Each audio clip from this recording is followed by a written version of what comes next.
So last week I gave you a little teaser on Paul.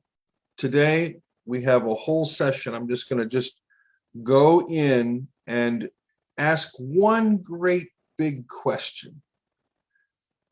Where are Pauline studies today? Where have they been? And have they gotten it yet? Has anybody figured it out?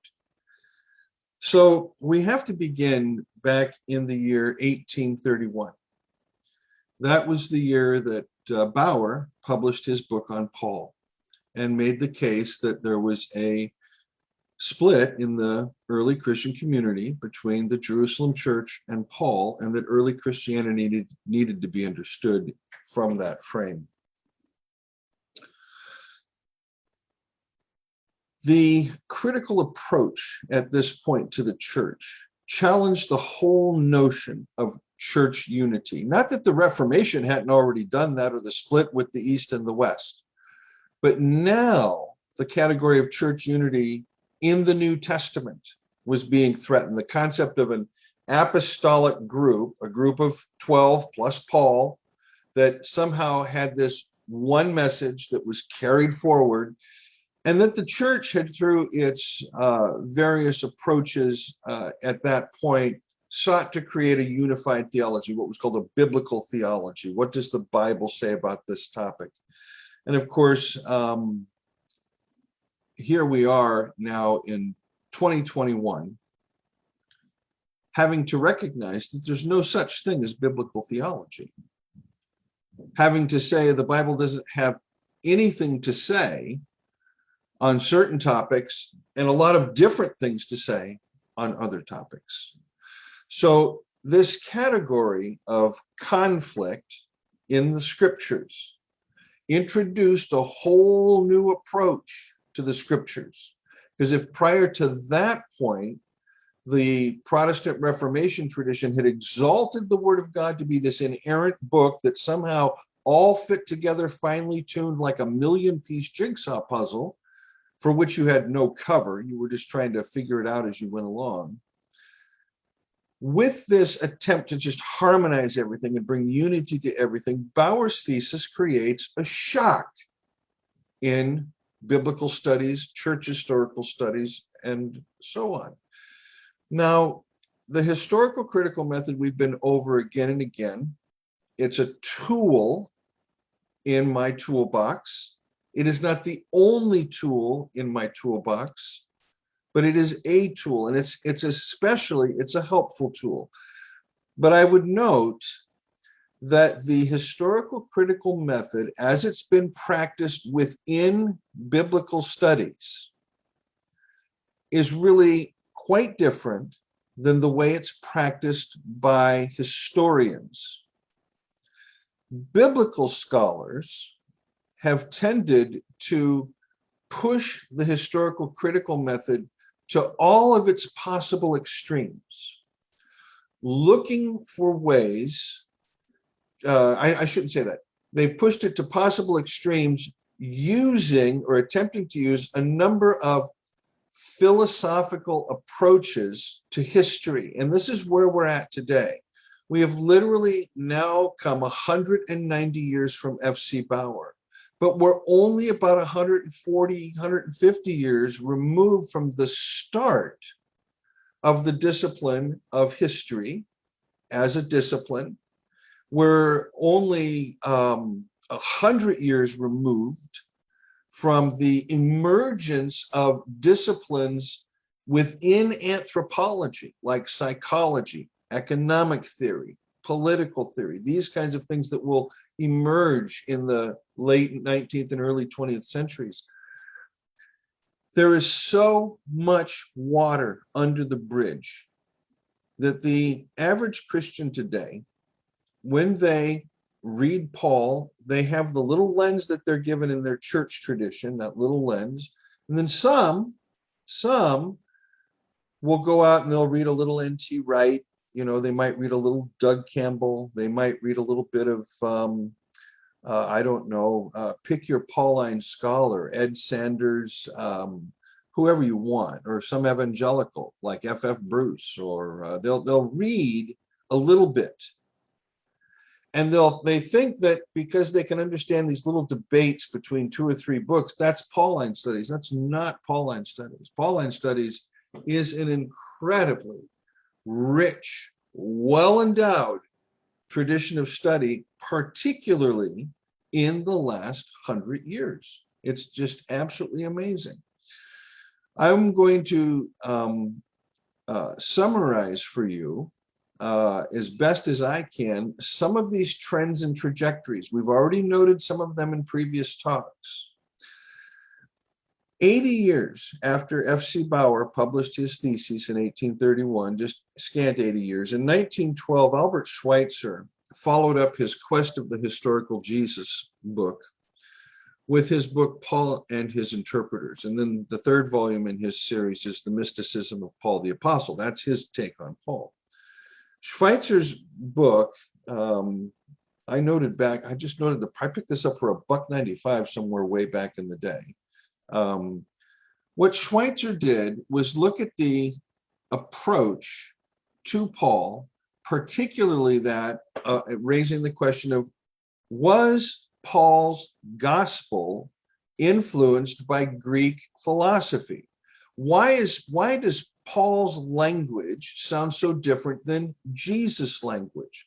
Why is Paul's message about the gospel so different from Jesus' message about the gospel? And if we assume Jesus' message was to Jews, and it was a Jewish message, like Schweitzer did in his Quest, then when we go to Paul, we've got all this different language. Now, granted, some of it's definitely Jewish language, like the righteousness of God. That is a category within the biblical tradition, the Jewish scriptures. However, much of what Paul says about Jesus as this risen and ascended Lord at the end of the 19th and early 20th centuries was compared to the Greek and Roman gods. Remember the history of religions school that we talked about in Germany, and we mentioned the name of Wilhelm Bousset as a key player at that time in the early 20th century in his book Kurios Christos. For these writers, Paul, the Jew, trained in Greek thought, compared or made Jesus into another divine savior figure like all the other Greco-Roman gods, and thus created is called the myth of Christianity. And there's actually a book by that title that's a rather scathing approach to Paul. And Paul becomes, in the words of one Jewish New Testament scholar, the myth maker. That is, this purely human Jesus who walked and talked and had a lovely little rabbinic message of love and peace and all of this, was converted by the Apostle Paul into some kind of divine figure that was like all the other gods. Now, the interesting thing is, there's a correct insight here, namely, gospel mirrors myth, because gospel is deconstructing myth. If myth is the all against one principle of the scapegoat mechanism, and the passion narrative reveals that, the all against one mechanism, but Jesus is a failed scapegoat. He doesn't manage to unite people, even after his death. That is, the attempt to use him as a scapegoat to bring together the people so that there would be peace and harmony and no crazy social violence failed. 30 years later, the zealotry that Jesus saw in his lifetime would culminate in a war against the empire, and they would lose. So if we ask about Paul's message, and we ask about Jesus' message, and we do what Schweitzer and these early interpreters did, and remember, this is long before the discovery of texts and utilization of texts from the Cairo Geniza. Those are Jewish texts. This is long before the discovery of the Dead Sea Scrolls in the late 1940s, or the Nag Hammadi Library at the same time. This is still before the Shoah. We're going to talk about the importance of the Shoah in a moment, the Holocaust, the Shoah, as something that has created a shift for us in our thinking, and I think in Pauline studies too. With Paul's message, do we really have something fundamentally different being said than we do with Jesus' message? That's the big question. Do we really have something fundamentally different being said? Now, there is a more recent update, Paul and His Interpreters, 1961, by Earl Ellis, who taught at New Brunswick Seminary in New Jersey. And Ellis he has a little short essay in here that updates Schweitzer a bit and is able to, this is still prior to the new perspective on Paul.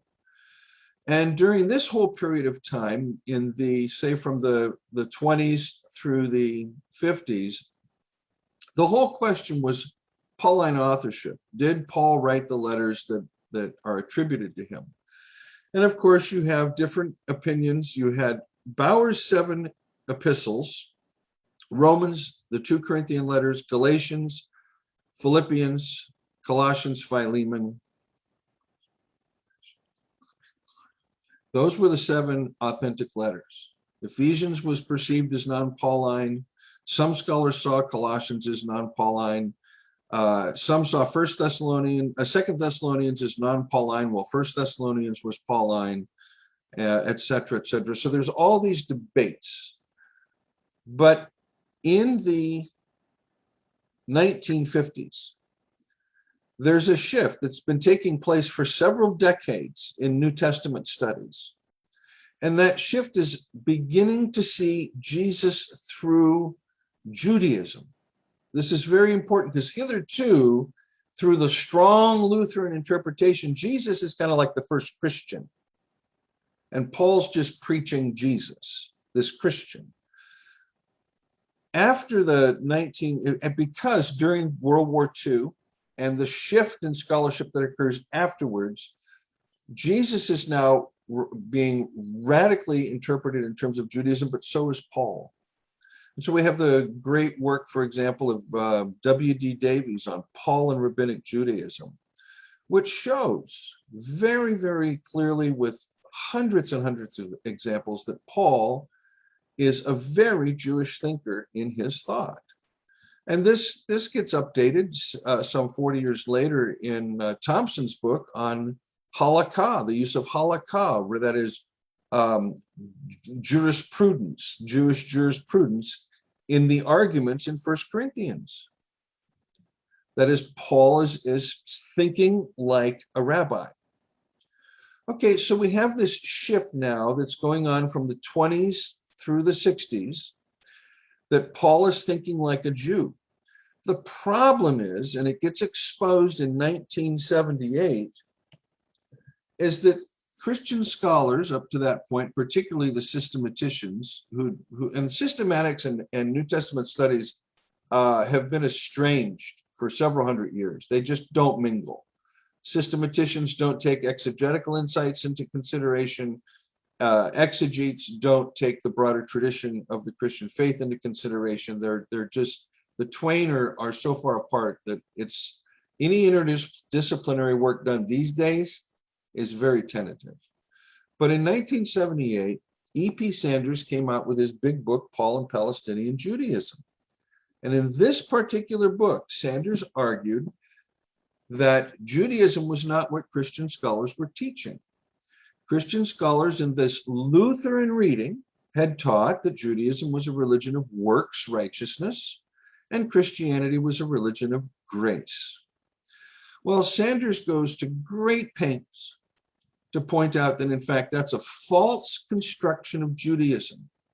And so the Lutheran tradition has set up a straw man and now creates a false Paul to argue against a straw man.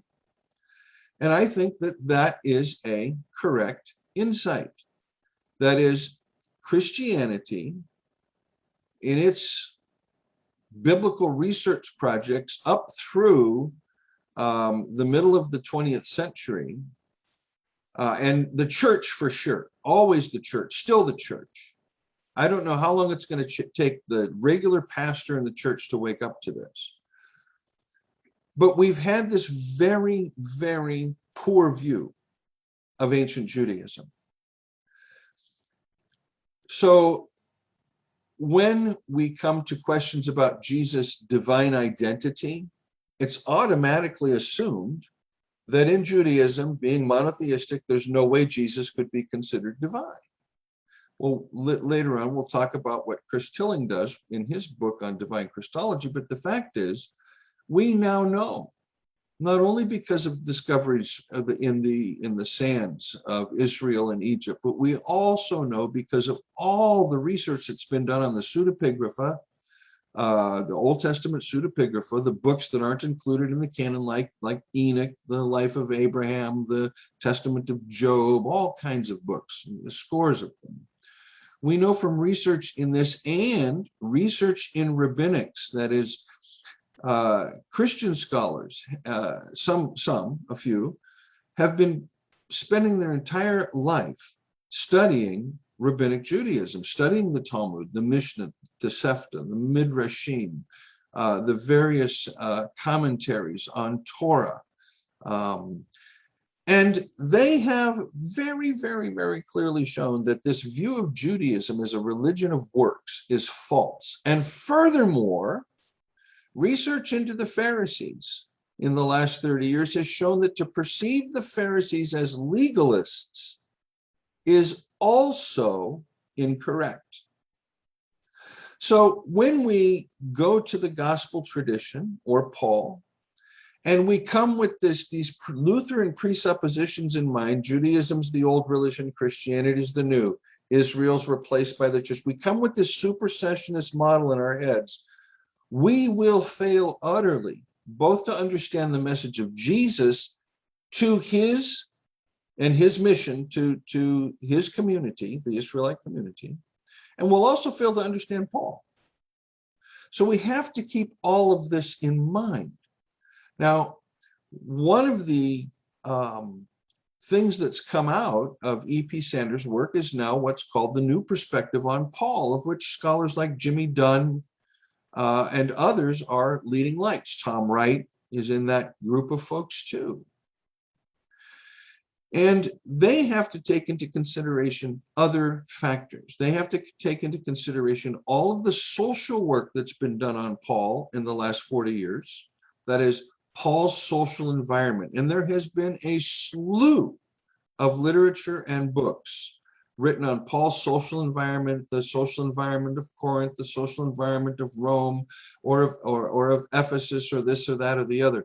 So they're taking now into account all manner, not just of these theological and historical shifts, but now they're taking the social sciences in hand in reading Paul and literary studies. And this is really another thing that just has blossomed since the late 1990s into the 20th century, are literary approaches to Paul, comparing Paul's writing to other ancient writers and asking if he's influenced by this here, or if he knows that there, has he read Quintilian, yada, yada, yada, yada, all this stuff. Okay.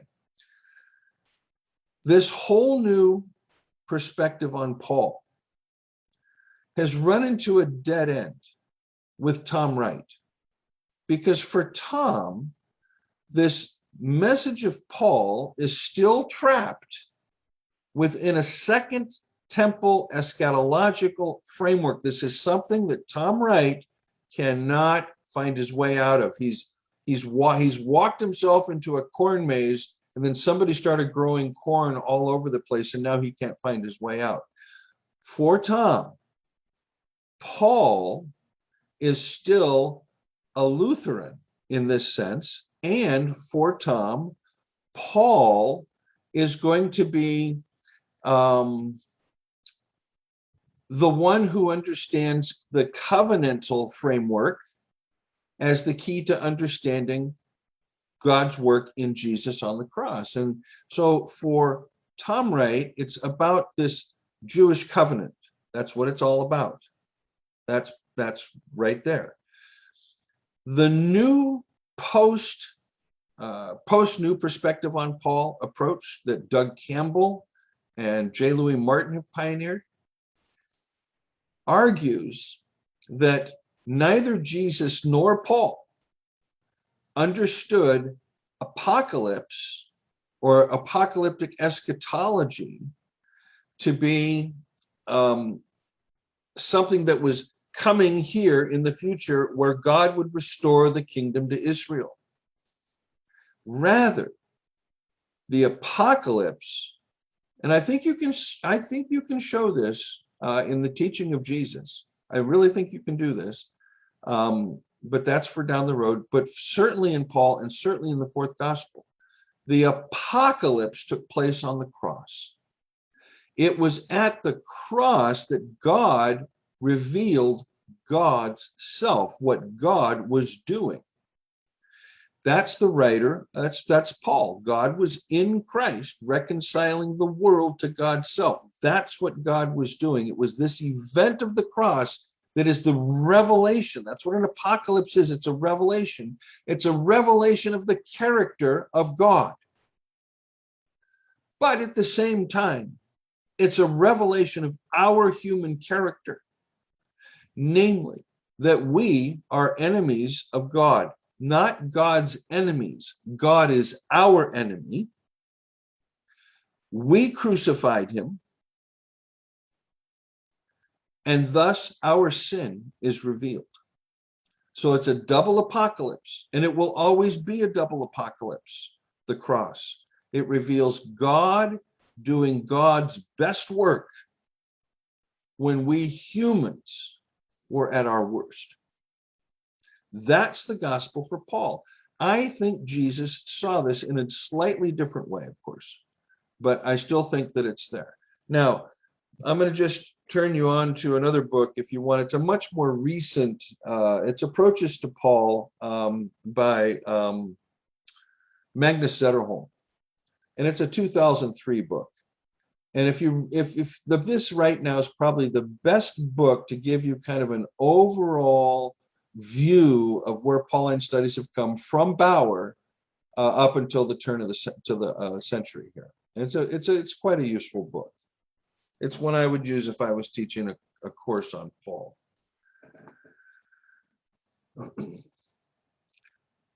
So here we are today. Who is Paul? What was his message? And was his message different from that of Jesus? Is Paul, in fact, the creator of the myth of this religion called Christianity? And do we need to bypass Paul and get back to Jesus?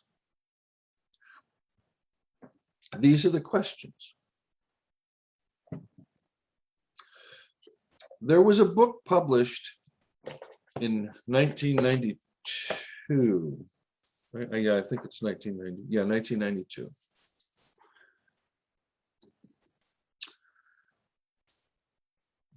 It is the one book on Paul that you won't see scholars quoting.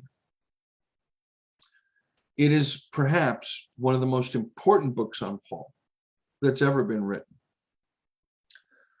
When this book was published in 1992, later that year, when the American Academy of Religion Society of Biblical Literature met, and there was probably 12, 15,000 scholars that gather every year before Thanksgiving somewhere in America, and they go to their seminars and their colloquium, and they sit around the hotel drinking beer together. It's a great time. It's a great time. I've been to 15 or 20 of them over my lifetime.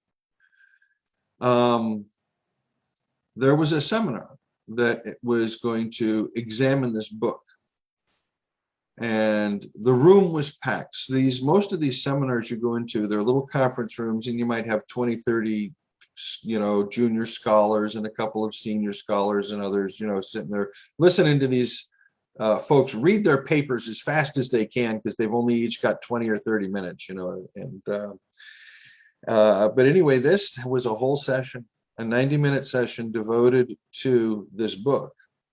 And on that panel was a Jewish scholar, one of the former doctoral students of the author of the book, and several other scholars. Shortly after, and this is in a room, by the way, it's packed. It's not only all the seating is packed, the 500 chairs, but the walls are lined with people. I got there about 5 minutes after the session started, and I had to stand in the back for that 90 minutes. And of course, also on the panel is the author of the book. About 15 minutes into this critique of the book, the former PhD student of this scholar, some of you might know her name, Paula Fredrickson, stood up and was very, very critical of the approach of this book. And then the rabbi stood up, Daniel Boyarin, and he proceeded to call the author a Nazi and anti-Semitic. One scholar calling another scholar a Nazi in front of 500, 600 others. I have never seen anything like it before or since.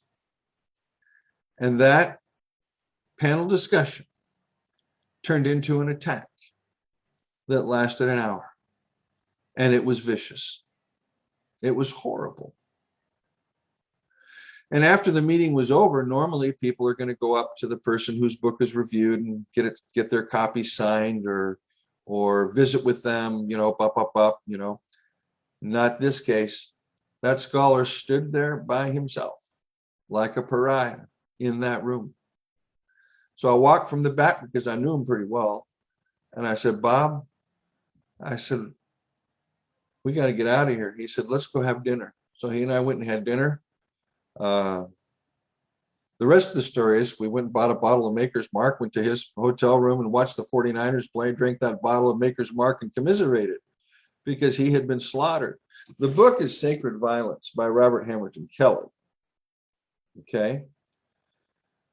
This is a book I would tell you to go buy, but you can't find it for less than $200-300. They didn't print that many copies of it, and it's hard to find. It's really, really, really hard to find. But it is, for my money, one of the most important books on Paul, because Hamilton Kelly was a Girardian, and he's going to use mimetic theory to read Paul. And he does two things in this book in 1992. One, he rehabilitates the Lutheran reading of Paul insofar as it comes to Luther's theology of the cross. Now, Hamilton Kelly's too astute a scholar to try and turn back history and argue that Judaism is a religion of works righteousness and such. But what Hamilton Kelly does do in this book is he makes very, very bold statements about Torah. And until Bob died about 6 or 7 years ago, I think it was, one of the things when we talked is I said, what if you had said it's the interpretation of the Torah that you're critiquing, not Torah itself? And he said, no, the problem is in Torah. The problem is contained in Torah. Torah has a problem. Because anti-Semitism is such an important issue in modern society since the Shoah. And because we have moved into, and this we can see it from the 90s into today, from the rise of, from the 60s generation, the new generation, to feminism, to civil rights movement, and all these movements that are seeing victimization going on. When you critique Torah, you're critiquing the heart of Judaism. You're saying there's a problem with the text. And it's especially wrong because it's often done within a frame that the New Testament is very clearly gospel, and the problem is with Torah. But there's no problem with the Christian tradition, the Christian writings, the apostolic writings. Bob was too keen a scholar to recognize that, but the problem with his book on Paul is he's not dealing with the larger Bauer thesis. He's just reading Paul through this lens of mimetic theory. What he's able to do is to show, in fact, that Paul understood exactly what Jesus was doing when he went to the cross. And his argument is Jesus exposes the principalities and the powers on the cross and does away with them. And these principalities and powers include the state, because Paul uses the exact same language for the state that he does for the demonic. So the state, the demonic are crucified. The old man, the old person, the old self, the old Adam, whatever you want to call it. Death, the sin principle, that which motivates us or moves us to destroy our relationships, and Torah. They all were crucified. They all died. That is, any possible approach to structuring human relationships died on the cross. Human relationships following the resurrection cannot be structured on anything in terms of jurisprudence. The state, the modern state, the ancient state, was founded on law. So is the modern state. Religion, all religion is founded in law. Philosophy is founded in laws. That is, Paul understood, if you structured your worldview in terms of jurisprudence, in terms of law, you had already succumbed to buying back into the very mechanism that creates law in the first place. That's the scapegoat mechanism. It's out of the scapegoat mechanism that taboos arise. And taboos are the earliest laws.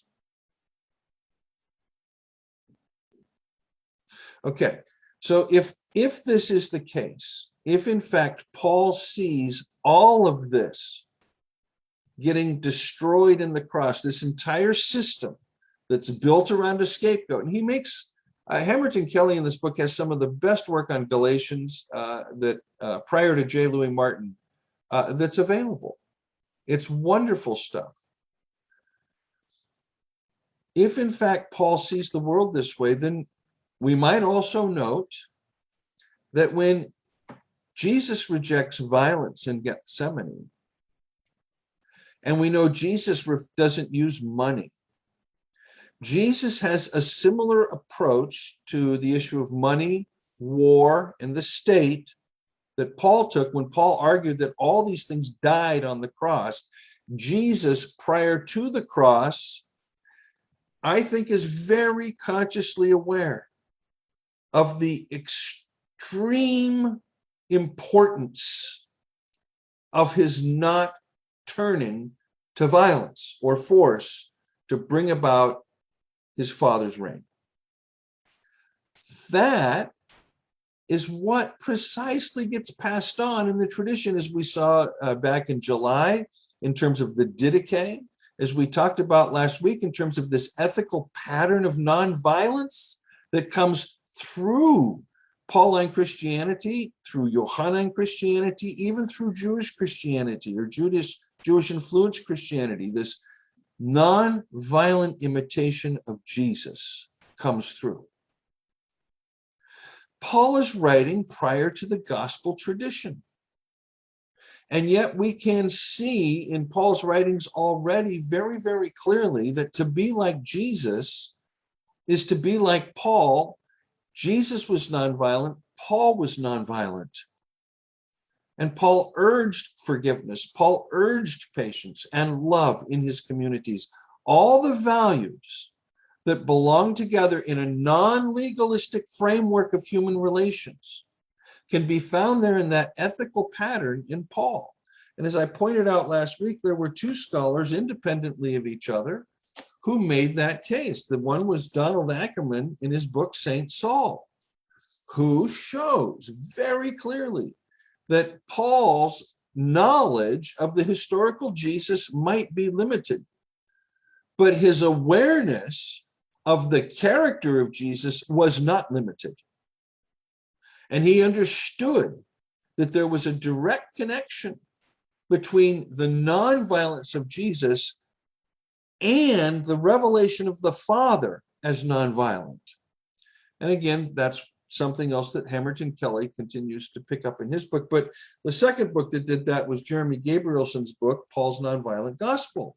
Makes the same exact case. There is a Jesus tradition. It is an ethical tradition. It is framed by the love command to love God, yourself, your enemy. It is a total, complete commitment to discipleship, to a life of forgiveness and love, meekness, patience, gentleness, all of this. This is the character of Jesus that's passed on. And it's that Jesus that Paul knows because he understands something. He understands that the gospel is about the God that is revealed in Jesus Christ. Who is this God? Well, if we want to understand that, we have to turn to Galatians, where Paul says, God apocalypsed his son in me. That is, Paul went through a personal apocalypse. Now, if you've got this commentary, the best commentary ever written on any book of the Bible ever, Galatians by Lou Martin, this is not a book on Paul or Pauline studies. But for my money, it has completely reoriented Paul. And sadly, scholars who have not familiarized themselves deeply with this book still make an awful lot of the same mistakes when it comes to Paul. And what's really interesting is that there's an awful lot in this approach to Paul here that's the same as Hamilton Kelly's from 1992. And we shouldn't be surprised because they were friends. But this book is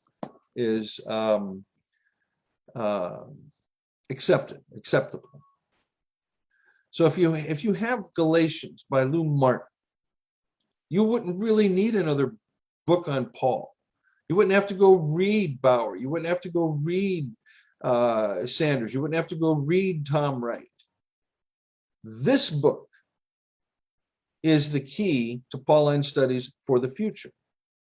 It's just an absolutely remarkable, astonishing commentary on Galatians. But again, in this commentary, Lou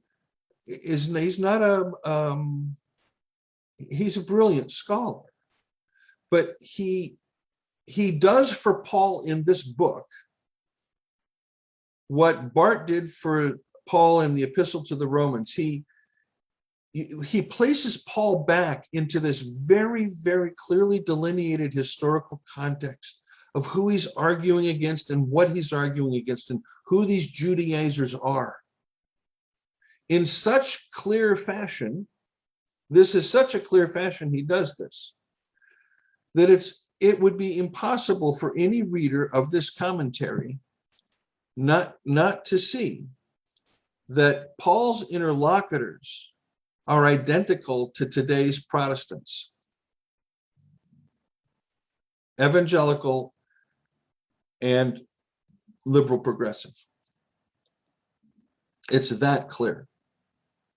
So in this reading, Paul is not the myth maker of Christianity. He doesn't create Christianity out of whole cloth. Paul is, in fact, the deconstructor of Christian religion, not the ecclesiae, not the churches. But for Paul, there is not a thing called the Christian religion. For Paul, there is one message, that of the good and gracious God who promised to Abraham that his seed would be multiplied like the sands of the seashore by trusting the Father. And Paul's argument is that everything comes down to trust. Within a decade of Paul's death, we're going to have the first biography of Jesus written, the Gospel of Mark. And within a decade of that, Matthew. And within a decade of that, Luke, and perhaps John. And if there's one thing that all four Gospels are very, very, very clear about, is that Jesus trusted this one that he calls Abba, who he also identifies as the God of Israel. So there is a coherence in the Jesus message and the Pauline gospel if one is willing to read them through this piece that gets passed on from the Jesus tradition, that is the character of his life, into the character of the church.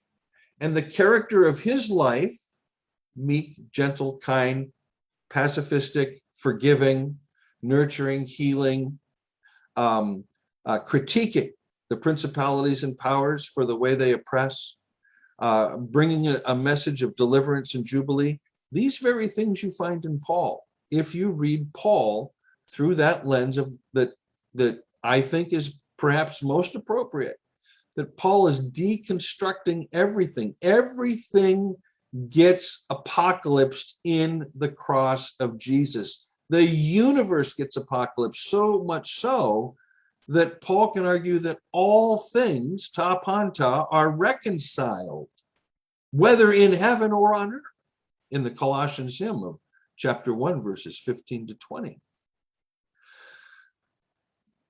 That is, for Paul, the cross is the ultimate black hole into which everything goes. Everything goes. Everything. There's nothing that does not end up in the cross. From sin to law, from God to humanity, everything ends up right there at that point. That's the apocalypse. That's where everything changed. Now again, do we find Paul thinking in terms of apocalypse as this end time scenario that's still to come, when God will bring the kingdom back to Israel? Yes, we do. In the Thessalonian letters. And one of again, Doug Campbell's book, Framing Paul. This is Paul's chronology, according to Campbell. Campbell argues the Thessalonian letters are written in the year 41. This is 8 years after Paul's conversion, 5 years after he meets with Peter and James in Jerusalem for 2 weeks. It's still 7 or 8 years before the Antioch incident. And in the Thessalonian letters, Paul is still stuck in a Second Temple Jewish eschatology. He talks about the Antichrist. He talks about Christ's second coming and going to, rapture people in 1 Thessalonians 4. All of that is there. But after that, that's no longer there in Paul's letters. After that, that thinking had been apocalypse, because Paul understood that the problem with this structure, this Second Temple eschatological structure, was that God was still violent at the end of time, space, and history. There was some kind of judgment that was going to happen at the end, and like perhaps like the rabbis taught, that you'd get up to the pearly gates and you hope you had a little more on the good side of the balance than the bad side. Paul abandons all that and says even that was taken into the cross, so that what is revealed in the cross is a who. Who is God? God is a reconciler. God is the one who loves us enough that when it came to his own son, whom we put on trial, who we tortured, who we nailed to a cross, when it came to his own son, the Father loved us so much that he didn't rescue Jesus. And Jesus loved the Father so much that when it came to the choice of rescuing himself or not, he listened to the Father. That is God in Christ on the cross. That's what Paul saw. So for Paul, Jesus isn't divine in a mythical sense, a Hellenistic mythical sense, like the god Hercules is a demigod, Jesus, partly human, partly God kind of thing. Not for Paul. For Paul, Jesus, the human being, showed us the character of the Father on the cross as a reconciling, peacemaking God. If it's the case then that Paul can discern this from this broader ethical tradition, that's this pacifism that's part of the Jesus tradition, if, as Ackerman and Gabrielson have argued, that this pattern, this ethical pattern that can be found in Paul, also has to be included in our understanding of the historical Jesus. Chris Tilling's book, The Divine Christology, makes the same argument from another direction. He says, what, if at all, is there evidence in the Pauline corpus for or against a divine Christology? And he goes on to make the argument that the Christ-believer relation has to be taken into account as a data point when we talk about Paul's understanding of who Jesus is, because it is the risen Jesus' relation to the believer and the believing community, the trusting community, as it were. It is Jesus' relationship to the community and that same congruent ethical pattern that we know from his life being lived in ours, that we also now have a data point or a reference point for being able to talk about. We reveal the nonviolent Jesus. Jesus reveals the nonviolent Father. Thus, we reveal the nonviolent, loving, compassionate, merciful, caring, forgiving Father by the very way we behave in relation to each other, in particular in the place that we do our practice. And that practice is called ecclesia, or church. It's where we practice with one another. So if we hurt one another, well, this is where we practice forgiving. This is where we practice loving. The church is the place that we practice these things so that when we are out in the world, we are lights. And with that, I will end the lesson. It's close enough.